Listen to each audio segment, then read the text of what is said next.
Thank you, thank you, thank you. I can see the clapping emojis, both from the reactions and also in the chat box. Good evening, ladies and gentlemen. I'm Esther Adeshina, like she has rightly introduced. And I'm really pleased to be here. I'm very pleased to be here. I was hoping to turn on my camera, but you see, as the power holding company of Nigeria would have it, they interrupted power supply right at the start of the call. You see, many times I'm just glad that all power belongs to God and not them. Because can you just imagine? Well, I think I have an extra source of power here. Well, my shadow might keep popping. So we'll make do with what we have anyway. They say when life gives you lemonade, you make sorry, when life gives you lemon, you make lemonade. Amazing.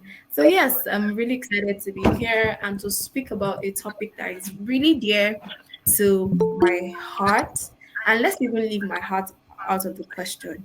A topic that is very important for every individual that wants to create an impact in their society. Yes, public speaking is beyond wanting to speak well. It's actually your representation. Public speaking is what represents you to the world. It's like your physical representation, either when you are at work, when you are speaking with people, or when you are even trying to provide solutions to problems. I consider public speaking as a journey. So I say speaking is like a journey and it all starts from your mind. It all starts from your mind. I think I can hear myself. So it seems someone's mic is unmuted. If we could correct that, because I keep hearing myself. Please, if your mic is unmuted, kindly mute it. Hello. Okay, great. Amazing. Can no longer hear myself. So, yes, public speaking is like a journey. You pass through several lanes and it all starts from your mind. I started my public speaking journey. How many years now? Let me try to calculate. As far back as, let me say when I was born, really. Right. Growing up, I had always loved speaking. And I think it's because of the kind of exposed to. I grew up watching, I don't know how many of us saw Miss Bobo, Teletubbies, and the like. So I was always fascinated about the English language in itself. I was always fascinated. Like, oh wow, how can someone speak like this? How can someone speak in this manner? So for me, it was about the speaking. It was about the elegance that was attributed to how people spoke. And I just had that decision that, you see, I want to be a great speaker. I really want to give it my best. I want to be a great speaker. And I started working towards it. So in primary school, secondary school,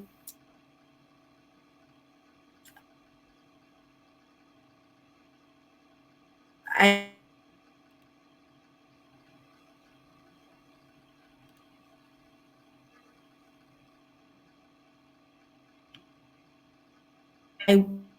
I'll just say, oh, I want to listen to this person. I want to analyze how they are speaking. I want to see if I can replicate the kind of reaction they made me feel. I want to see if I can do the same thing they did and get the kind of response that I had when I was listening to them. So really that was it. And I kept journeying and I just realized that there is a whole lot more to public speaking than we even see. And I want to start with this. Public speaking is not just when you are on a stage speaking to 10 million persons. Public speaking is not only when you were invited, like I've been invited to speak on this topic. No, it's not only in those situations that we practice public speaking. We practice public speaking when we are with our friends, when we are in a group of in a group of two, three, four, five, when you are speaking to your roommates, it's a form of communication. It is speaking. And you see, the way we handle this seemingly little conversations spill over to how we handle the ones that really look big.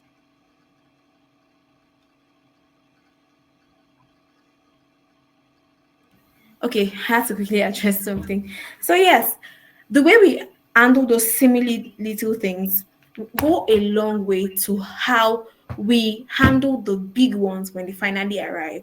See, if you have not conquered filler words in your conversations with people on an average day, if you have not stopped saying Abby, Shebi, eh, when you go on stage or you're addressing, let's even leave the stage, when you're addressing people and they're like 500, 1,000, you will see yourself using those filler words because you have not been cautious of it while you did not have anything to lose. So, and the character that we portray when we don't have anything to lose is what will be demonstrated when everything is at stake. I think I should take that again. The character we portray when we don't have anything to lose is what will be demonstrated when everything is at stake. So we need to pay attention to the little things, to the little things, to the little things. The mastery is hinged upon your expectation, right? But yes, I like that. You don't expect the person to fail. And you see, this is the way everyone reacts. Nobody expects you to fail. And so you need to understand that me to deliver the best. My audience are looking forward to listening to me and having an amazing time. My audience do not want me to fail. And so I will not disappoint that expectation. I will not fail. I know that because they are not expecting me to fail, I am not under pressure.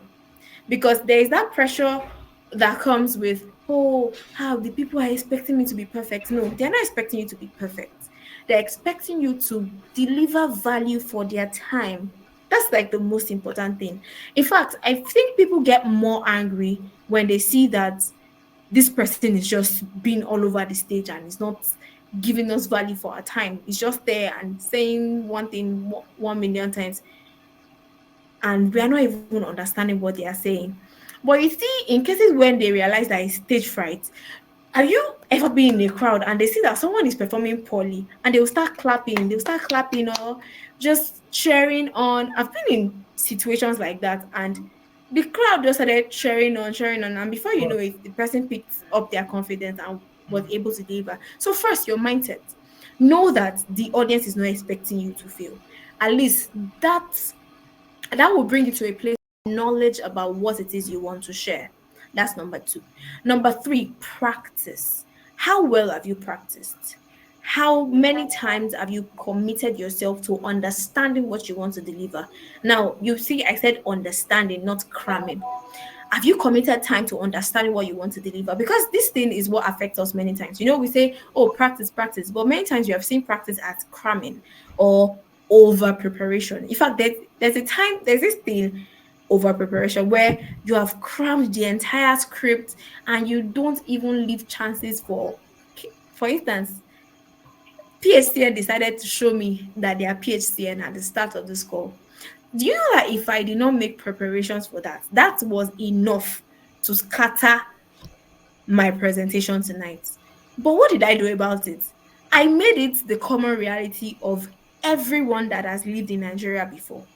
And I could see people's reactions. But it People were changes. laughing about it, people were comfortable about it. And suddenly you feel like, oh, we are the same. We are like, this is someone that has lived through But the what I thing is, am currently experiencing. This is someone that has experienced what I have experienced. So we are able to but for some other people, oh, there's no power supply. I've said I want to turn on my camera and I cannot turn on my camera. And I was like, no, I still have to turn on my camera. I start saying, oh, I'm sorry, my voice is. I'm sorry, my voice is not clear. I need to put the code on your apologize for it because when you do that, you are putting pulling people's attention towards the weakness of your presentation. And they do not need that detail. If they discovered by themselves, all well and good, but do not use that at the beginning. So, yes, don't cram, prepare, prepare, understand and internalize your message. And a very good way to do that is to structure your message into bullet points, like have a segmentation for it. You can say, okay, this is what my introduction will be about, this is what the body will be about, this is how I want to conclude. And so if you have a script and you forget the script, you can remember those three major points. Or I want to start with the story of how I went to Mount Kilimanjaro on a bicycle, and I want to link that to, and I want to end on the point that people should dare to have victory. So you see, that flow is very important. Yes, thank you very much. So I'll be moving to the second question. Okay. What is the best way to prepare for an unexpected or impromptu speech? Oh, awesome, amazing. The best way to prepare for an unexpected or impromptu speech. Fine, having all the things that I already shared in mind, knowing that nobody's expecting me to fail, what you have to do is to, number one, pick the closest and most relatable way you can convey that message to the audience, depending on who the audience is. Now, this will lead me to understanding your audience, right? You need to know how to understand your audience because that is the bedrock for impromptu speeches and delivery. So I'll be responding to this question from the angle of debates, for instance. You no public speaking contests. There are sometimes in public speaking contests where they tell you, oh, give an impromptu speech. And sometimes it also happens in real life scenarios where, let's say, you just attended an event, and because they know that you are, I shared that example that I'm a nurse, for instance, they can just tell, oh, give us a health talk on XYZ. I'm not even prepared for this. The first thing to do is, what is the closest and most relatable way I can convey this message to my audience? So now that leaves you with two things to figure out: your audience, then the closest and most relatable way to convey it to them. So let me look for a very good example. If we want to say a stitch in time saves nine, how many of us are familiar with that expression I just made? So that I'm sure I'm not speaking over your heads. A stitch in time saves nine. Okay, I can see responses. Okay, I can see responses. I can see more responses. All right. I can see responses, but I don't think I can see as many as 75 people responding. So I'll say, let someone give me an impromptu topic, then I'll use that topic as the example to share how to prepare, because I want this to be as practical as possible. So who can give us a topic, an impromptu topic? Please give me an impromptu topic. Impromptu topic, anybody? We have about 70 questions. So. Leadership, a criteria for growth. Amazing. Leadership is a criteria for growth. Great. Now, audience. I would pick my audience hypothetically, since that it's an hypothesis. So I would say you are my audience, and I'm to speak on the topic leadership, a criteria for growth. Now, you are my audience. Analyzing my audience, there's a framework I use. It's the RITWOF framework, and I'll just read that out. That's research, RITOEF framework. So research, identify. What did I write here? Tailor, observe, engage, and feedback. So research who they are, identify who they are to who they are, observe their response to your message, engage them, and seek for feedback. I'll take that again. Research on who they are, identify who they are, what their interests are, and what they are seeking. Tailor your message to them. to their interests, to their needs, to who they are, then observe their response to the message you are passing across, engage them, and seek for feedback. That's to understand your audience. So now, when you have done that, now for this audience, um, most of my audience are either students or graduates in the professional field. If I were to identify their needs, I would say they need to understand public speaking. No, with relation to the topic, leadership, they need to understand how leadership is a criteria for growth, how to apply leadership roles to actually grow as an individual will be top priority to my audience. I could ask a few persons that I know are within that age range. Now, you know that this is an impromptu speech. I'm talking about, let me tailor this to an impromptu speech. Now, you are making assumptions. Oh, if they're young professionals, they will want to know how they can apply leadership to growth, let's say at work, in their school communities. They want to know how to do that. Now, how can I tailor my message to them? Okay, I also held leadership roles while I was in the university. Let me look for close examples that I can share that helps me grow, that they can also learn from and relate to it, because now we have a common ground. I was once a student, they are currently students. For those that have graduated, I'm a graduate, they are also graduates. So that is a common ground for us. I am already tailoring my message to my audience. Now, as I begin to deliver, I would now observe for feedback and engage and, seek feedback. I would observe for feedback. That's non-verbal cues. I think I'll answer this later on in case there's a question that has to do with it so that I don't move into non-verbal cues again. So yes, I will observe them and see that, oh, are they following me? I will engage them with statistics, quotes, stories, humor, or whatever device I have. And then I'll seek them for feedback. So let me try to give a short example of what that would look like. Leadership, a criteria for growth. While I was in school, I was constantly volunteering, right? I volunteered to organize events, I volunteered to support events that were happening in school, and I also volunteered even for health outreaches and the like. And one thing that I realized stood out in all my volunteering opportunities were the moments that I decided to take on a leadership opportunity, because suddenly I realized that I had to respond to messages on the group. It made me better at communicating with people that were in positions of authority as against my normal interactions with people that are just floor members. And it also helped me to understand risks and how to mitigate them. It sharpened my problem solving skills. And I realized that nowadays, the best way to actually enjoy volunteering is to be a leader while at it, because that is a certain opportunity to grow. When was the last time you volunteered at an event? Did you take on a leadership role? How did it also help you grow? Let me know. And that's an impromptu speech. And that was just, I mean, I'm analyzing that in my head and I'm like, oh, I could have done this, but I could have done this. But you see, that was an impromptu speech. Did you gain value from it? Please let me know. Was it relatable?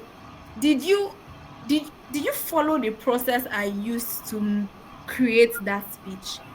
So it's all about understanding your audience and picking a relatable experience from your life that you can relate to their life. That's why they say you are the most important part. I mean, you are very important when it comes to public speaking. Your story is valid, your lived experiences are valid. Speeches. Please, next question.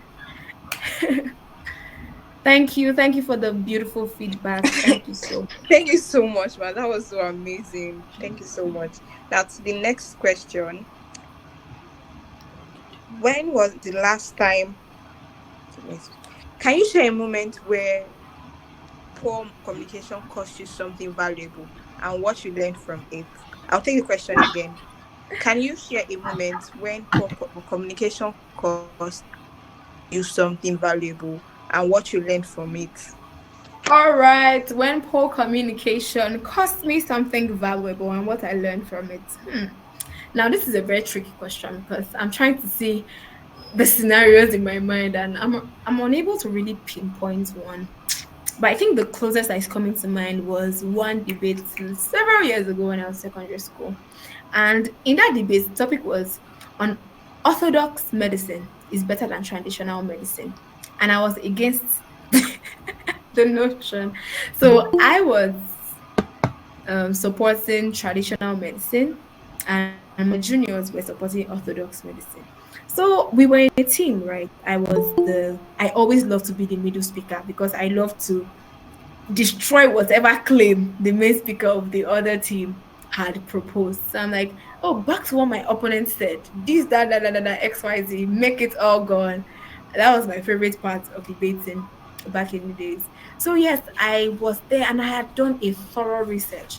But you see, I made a mistake while communicating it to my partners. So they got there and gave the opposite of what I shared. And it was just so painful because we lost that debate because I did not communicate my points well.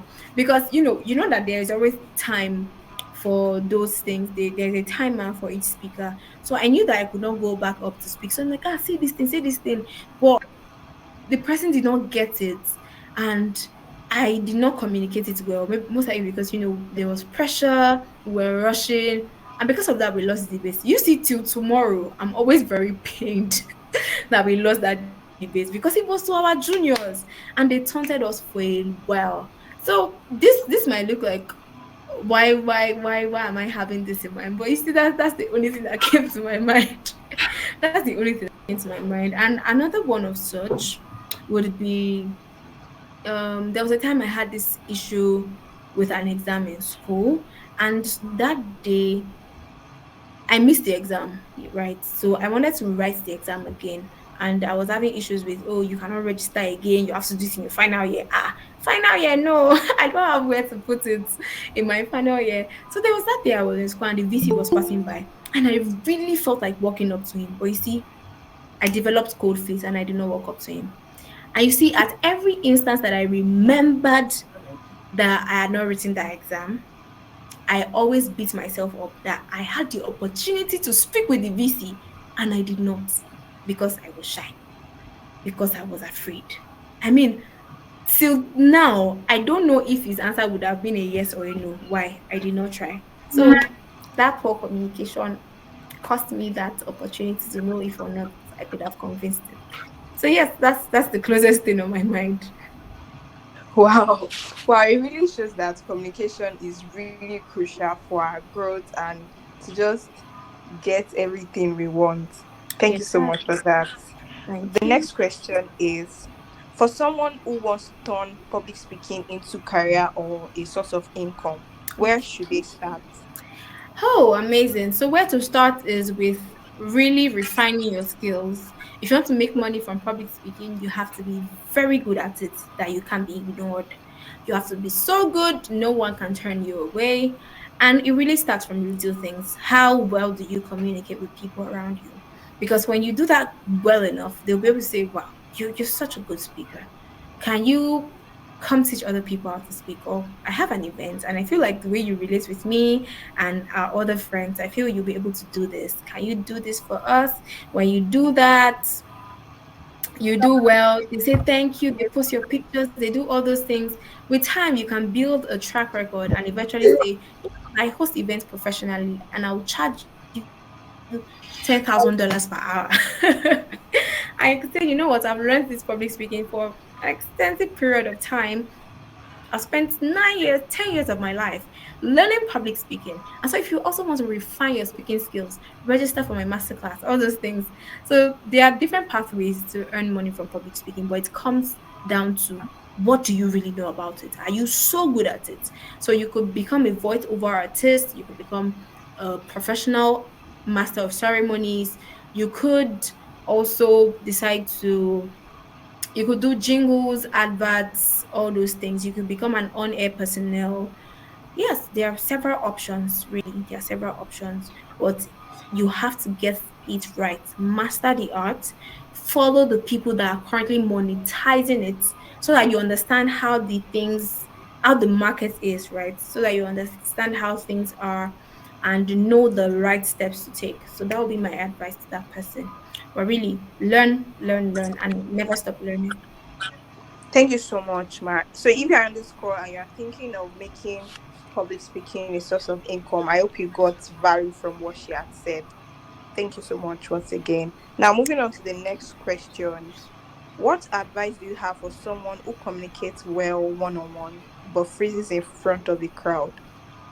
Oh, I love this. So if you communicate well one on one and you freeze in front of a crowd, it's most likely because you feel like, ah, these people are plenty, they will swallow me.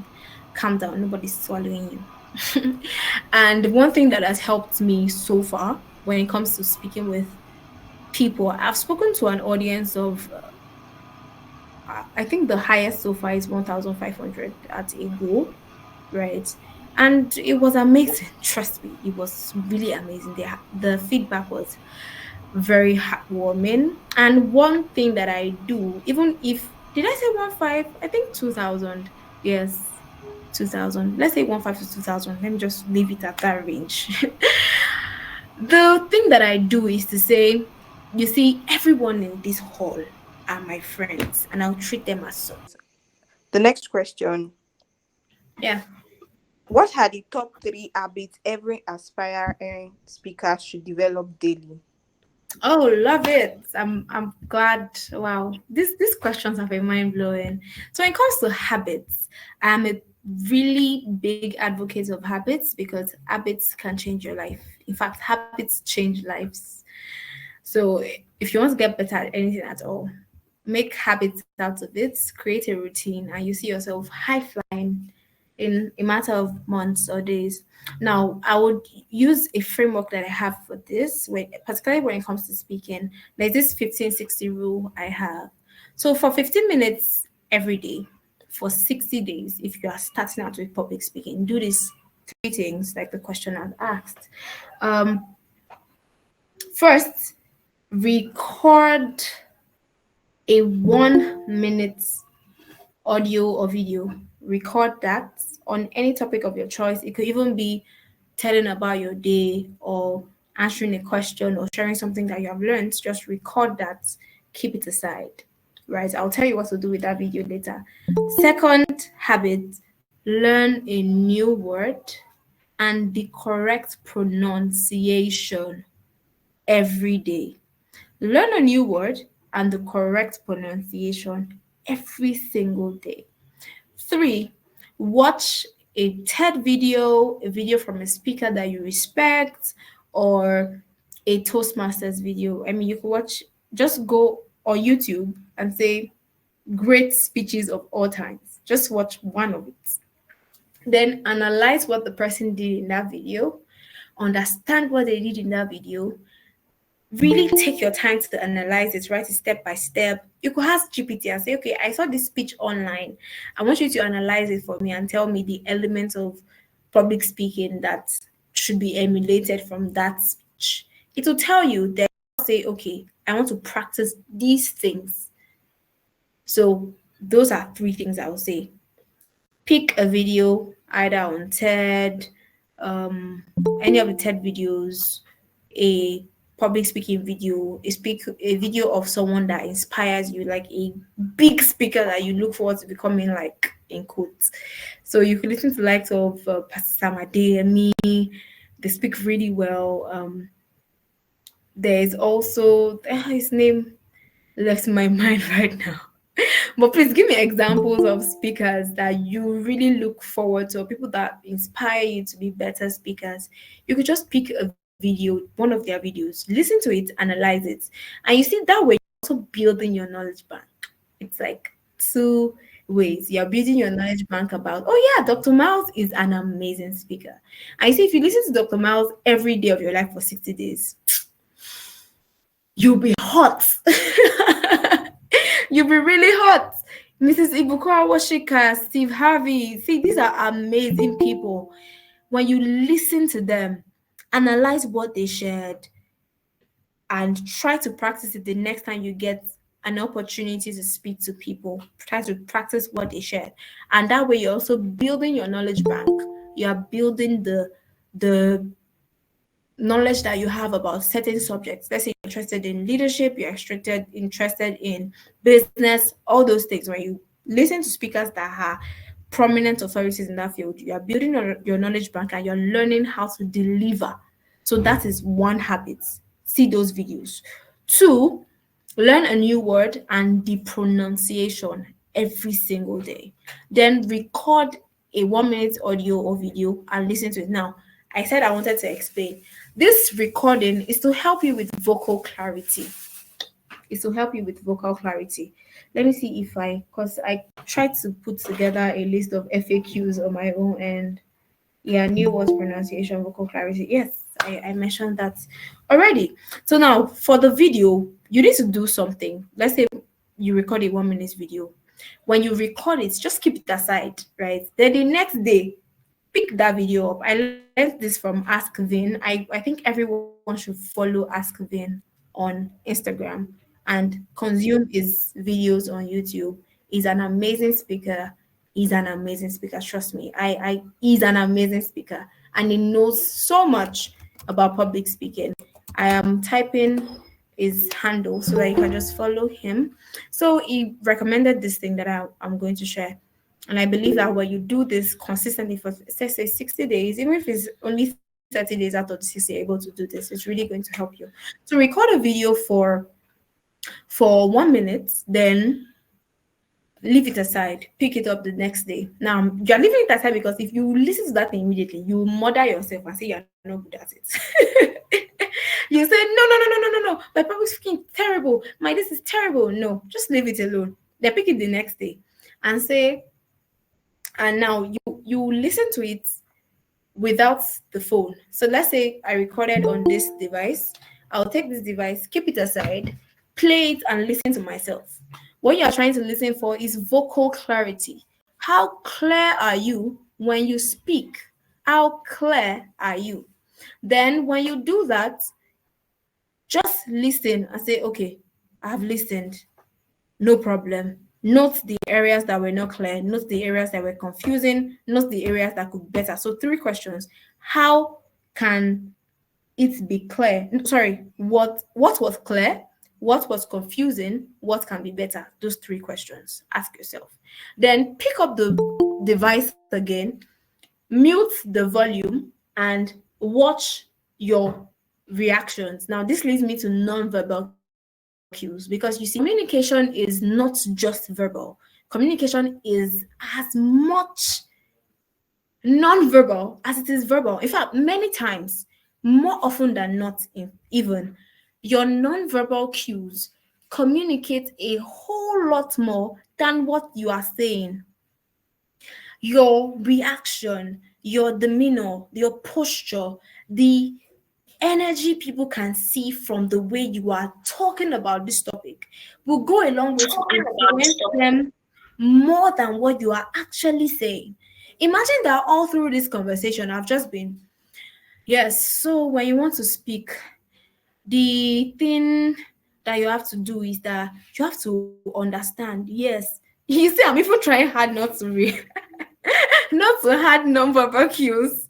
I'm trying so hard not to include it because they're part of me already. But let me try. No, I can do this. I can do this.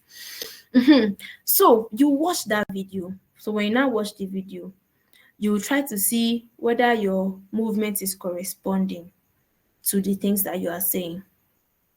Please, if I've been talking like this over the call, how many people would have left?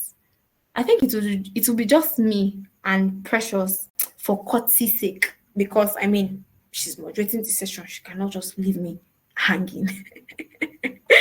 So how can we overcome filler words? Okay, let me just answer this bonus question. You can overcome filler words by not speaking too fast. Don't speak too fast. Then be conscious of it and practice it in your daily conversations. Remove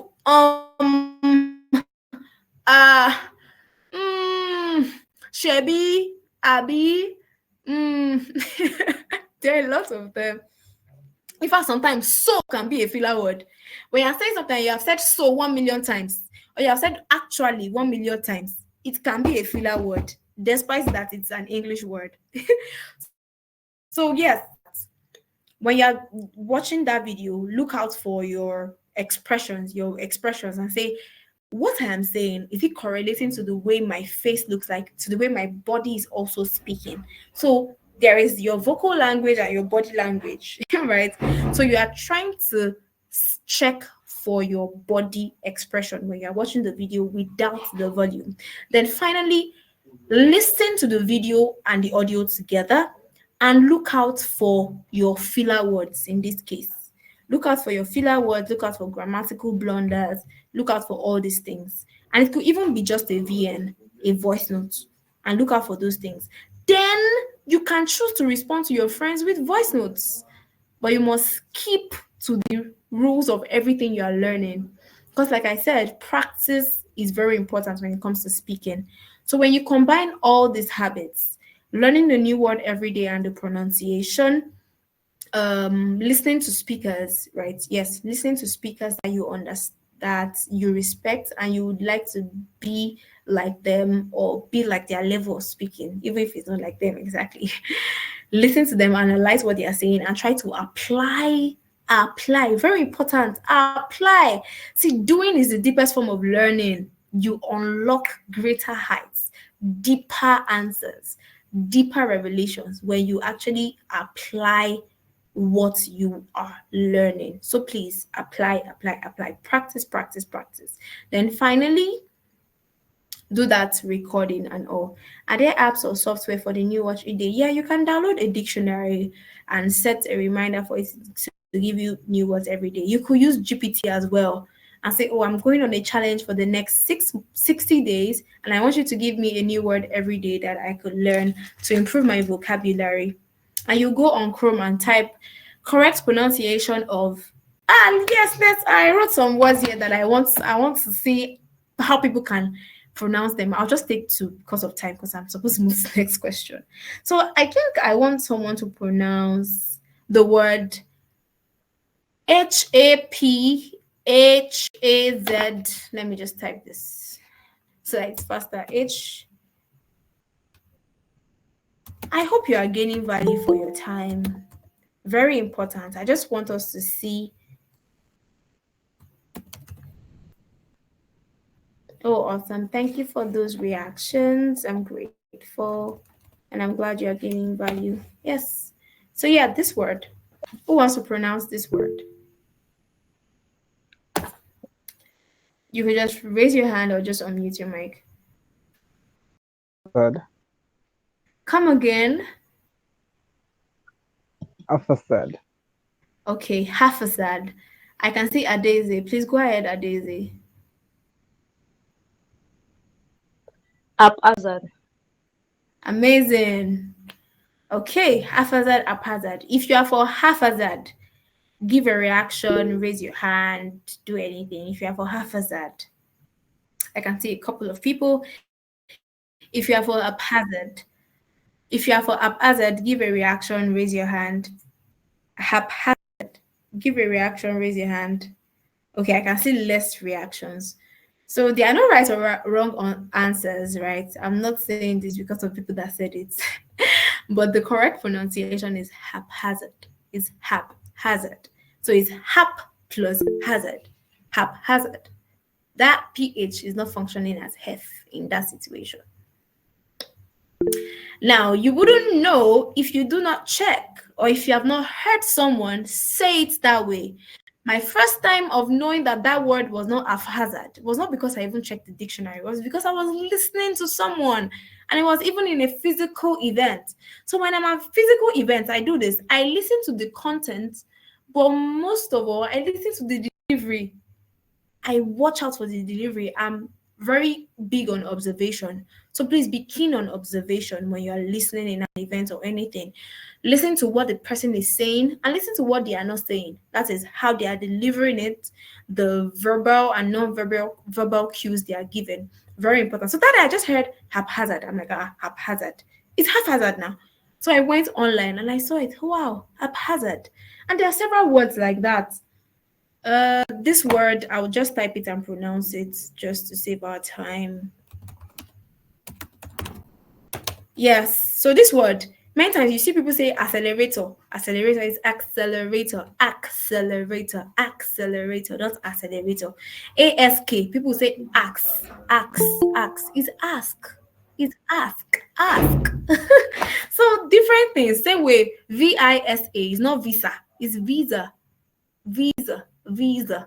So you really have to, yeah, right. You think it's bald, and there's no O there.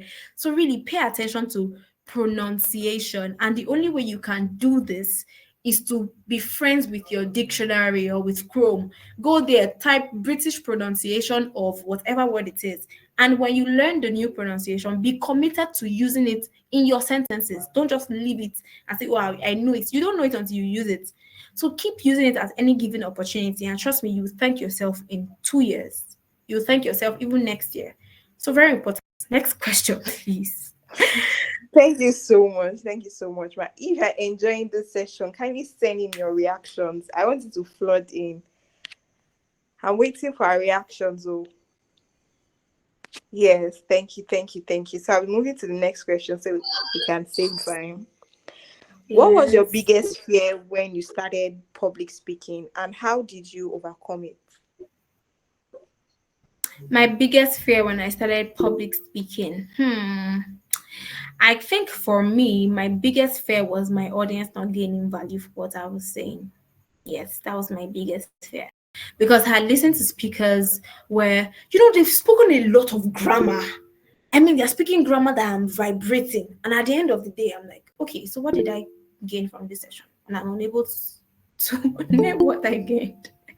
Maybe aside from new words. So that was my fear that, okay, I don't want to be the speaker that people will just say spoke at an event. I want to be that speaker that you can say changed my life or changed my perspective concerning the thing.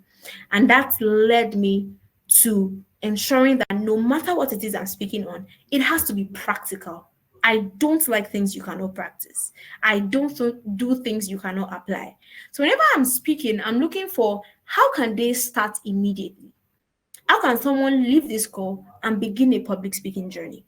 How can somebody leave this call and get better at communicating with the people around them? And so I pick the information that I want to share and I distill it into actionable steps. I distill it into things that even a 4-year-old could understand and start acting out immediately. So that was what I did. So I took complex ideas and say, how can I present this as a simple idea? How can I make it relatable? How can I take a mountain and turn it to paper? How can I present it in a way that people will understand and still retain the sanctity and validity of the concept, such that they know that this is not too simple. And at the same time, they know that it is not too big that they cannot understand.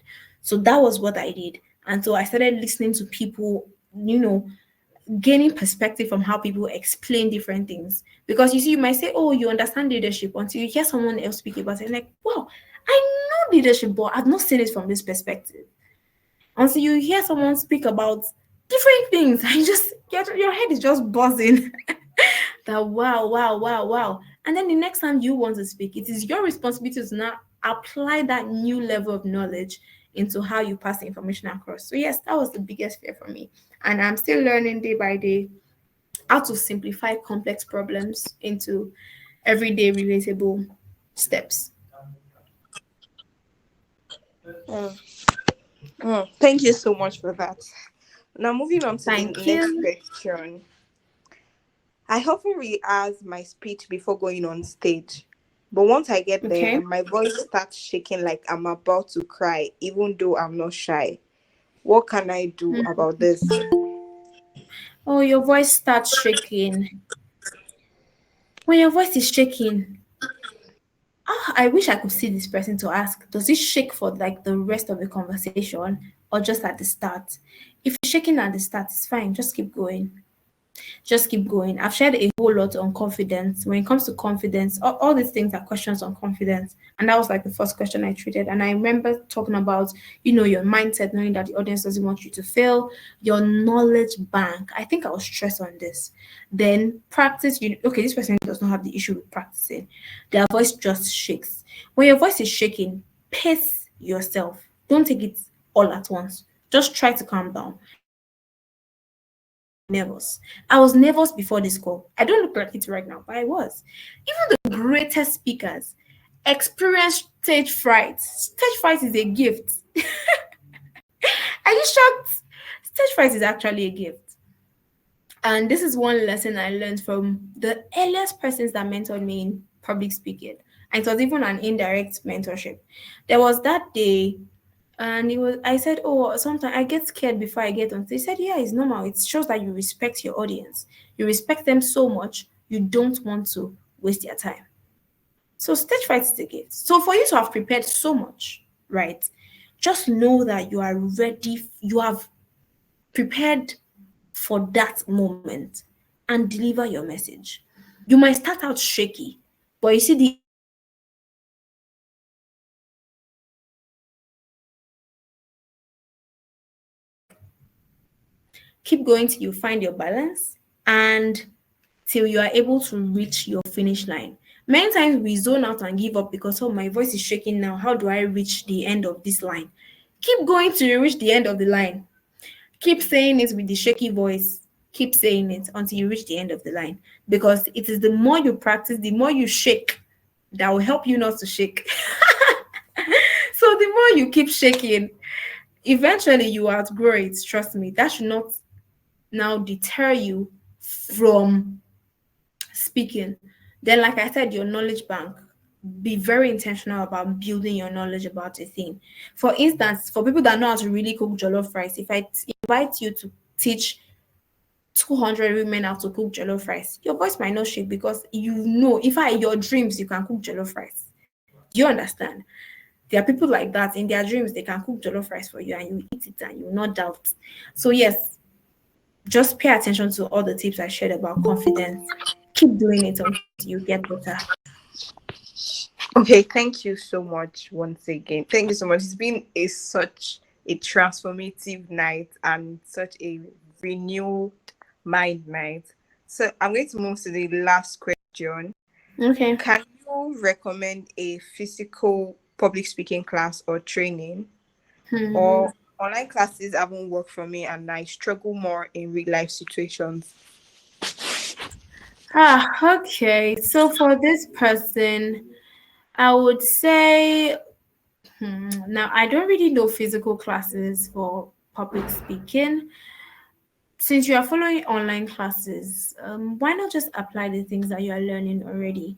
And now, if you need a physical person to help you keep things in check, look within your network and pick one person that you know is good at speaking that you can be accountable to, and say, okay, can I send you voice notes every day? Yes, someone did that to me today. She just reached out and said, oh, I'm reaching out to you concerning my public speaking journey because we've had several series of conversations about public speaking in the past where I got to share some things that she could do and she has been getting better over the years, right? I'm glad.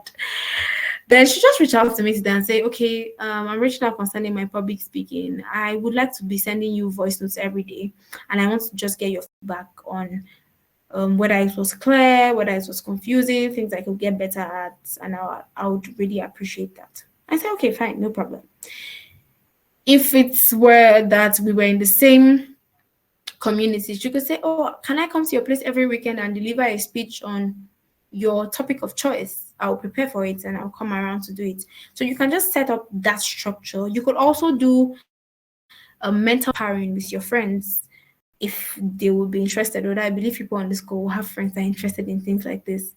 So just pick your friends and say, you know what, let's speak on this topic. Let's debate on this topic. Let's everybody prepare and we'll debate on this topic and give an honest feedback. And you see yourself doing well in no time. Then in addition to that, if you want to speak, please your hands should be the first high up. When they ask questions, you should be ready to respond. when they say, who can represent us, be ready to do it because it is an application that you gain mastery. So, yes, that would be my response to that person. Thank you so much. Thank you so much. Thanks so Thank much you for the so much. night. Thank you so much. And we're about to end the session. But before we leave, if there is anyone on this call that have just one question, we're going to be taking one more question from people on the call. So if you can quickly type your question in the chat box so that she can answer, please make Mhm. sure it's not related to what she has been talking about since. Thank you. So we'll be waiting for that. I can see like 4 questions in the chat box already.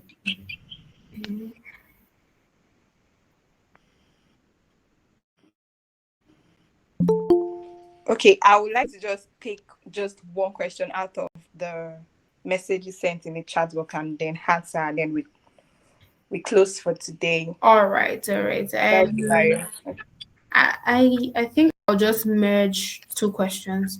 There is one about how do I apply good speaking techniques and these concepts to formal presentations and academic settings. Also, in settings where one is time to have prepared for certain questions in an academic setting. I would assume that question means that you were unable to anticipate a question. I'm not sure if this person can unmute because I don't really understand that. Also, in settings where one is pressed for time to have prepared for certain questions in an academic setting. But let me start with the first question and merge that with how do we handle the mic with a steady and not sweaty hands? Well, your sweating most times is a nervous response to your is a nervous response.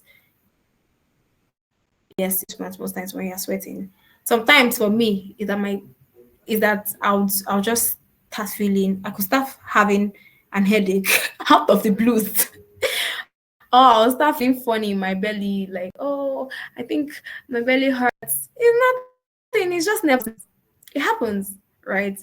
So what you need to do in that moment, take a pause, have a mental picture of everything going perfectly well.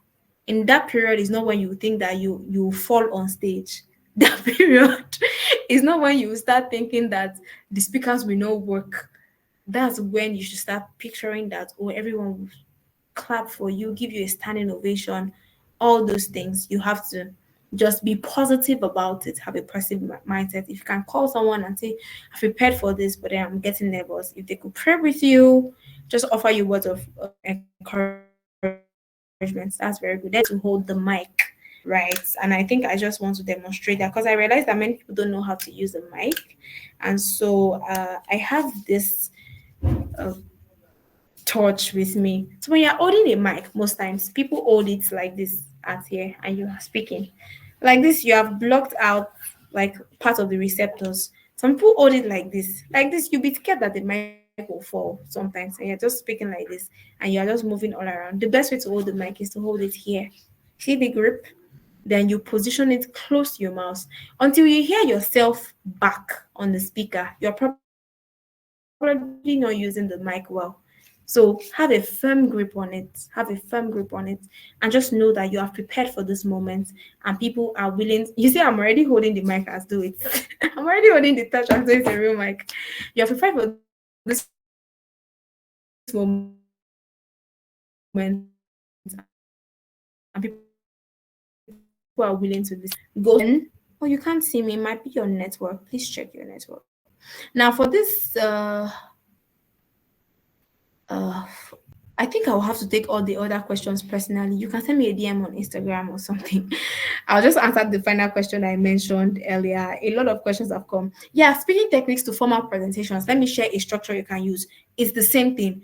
Introduction, main body, and your conclusion. But I would like to add one more thing before conclusion. That's summary. So introduction, main body, summary, and conclusion.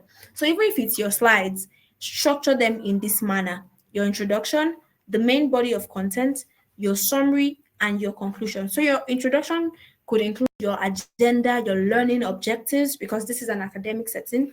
your learning objectives, the agenda. You could use a hook, maybe start with a story, start with a code, start with statistics, because it is an academic setting. See, in fact, let me just speak generally so that you realize the context. So, introduction, you can start with a story, an agenda, a hook, learning objectives. Just do that.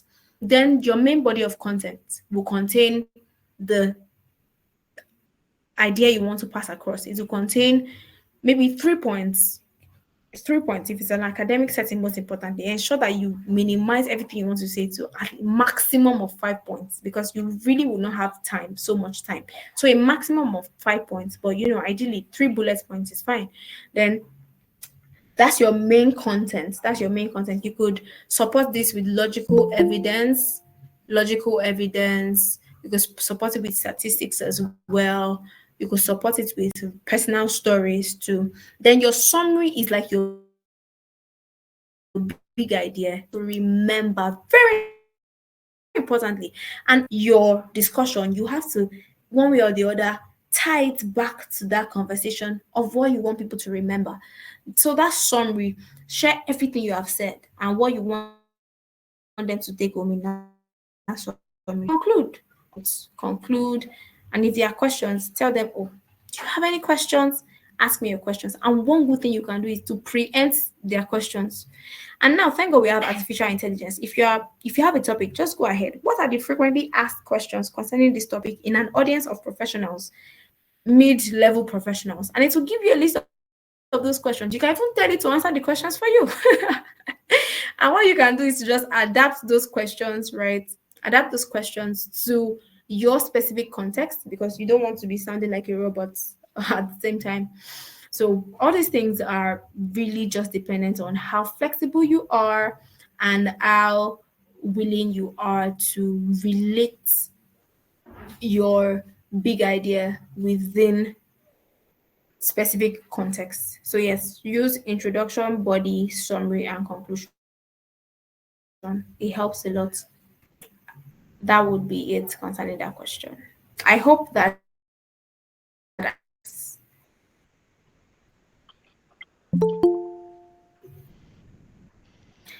Oh, my Instagram All right. hangout.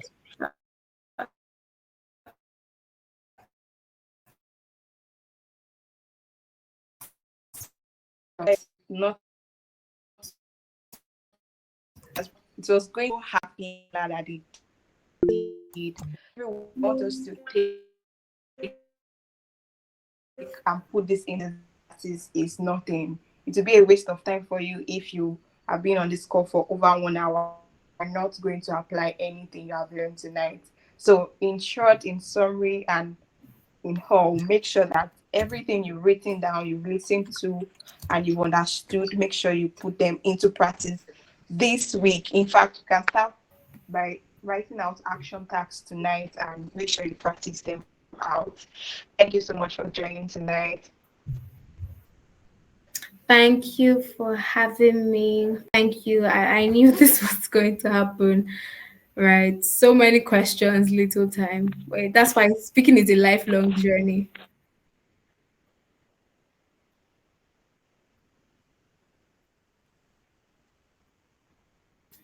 Okay.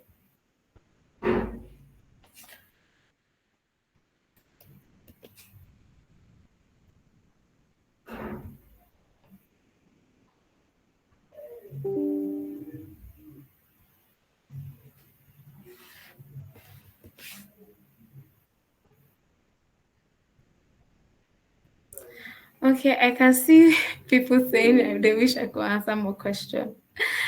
Please, let's just have that some other time, and you can send me a DM as well. I would make time for it.